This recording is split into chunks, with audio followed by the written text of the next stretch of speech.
everyone! Welcome back to my channel. So for today's video, magluluto tayo ng fish curry. Ayan po ang ating bangos, at ang ating asin, ang ating coco mama gata, ang ating curry mix. So ating paminta, ating bell pepper, carrots, patatas, sibuyas, bawang, at ang ating bangos. So ayan, lalagyan muna natin siya ng asin at ang ating paminta.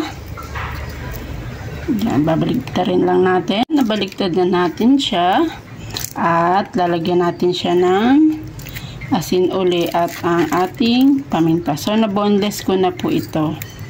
Ayan, konting asin lang po at saka paminta. Ayan. So ayan mga mare, magugustuhan po nito ng mga kids nyo kasi na-boneless na siya at saka hindi na siya matinik. Ayan. So maglalagay tayo ng ating cornstarch para pagprito natin ay hindi matilamsik. So ayan. Ayan na nga, ito namang kabilang side ang lalagyan natin at ipiprito na muna natin to ng bahagya. And ready na natin siyang iprito. So, hindi po yan matalsik mga mare ha. Yan, napakaganda po kapag may cornstarch tayong ilalagay. Or harina, ano pong type yung ilagay para hindi siya matilamsik. Itarin na natin. Ganyan yan sa mga mare. Napaka-easy. Nagprito ng bango. Walang katalsik-talsik.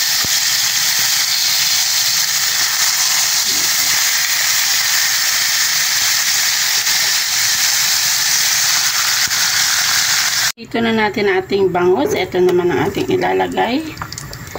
Ayan, ang ating patatas at ang ating carrots. Ipiprito muna natin.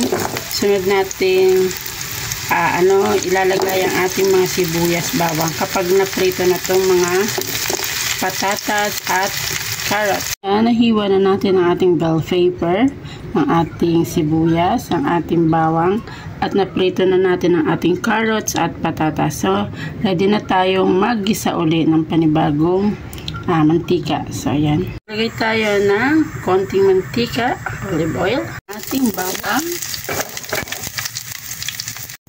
ating sibuyas,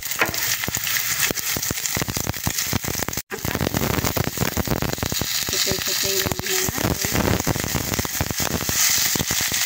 natin ang ating piniritong patatas at carrot.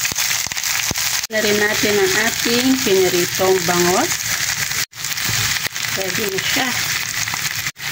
Dahan-dahan para hindi madurog.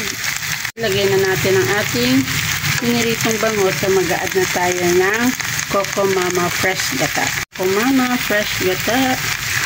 Yan, wow. Tapos mag-a-add din tayo ng 1 cup na tubig dito sa ating lulutuin. Tara natin ang ating tubig.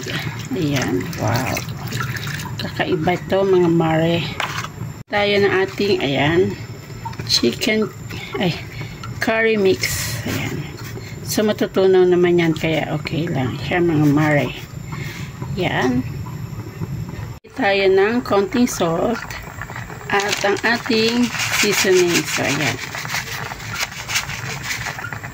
Yan ang paminta. Wow, napakayami na nga mga mamshi, mga mare. Tayo ng ating siling verde or siling habang pangsigang. Ayan. Wow. Gawin natin kakaibang luto sa bangos. Ayan. Diba mga mamshi, napakayami po niyan. Kaya nangangamoy-ngamoy na ang ating fish curry.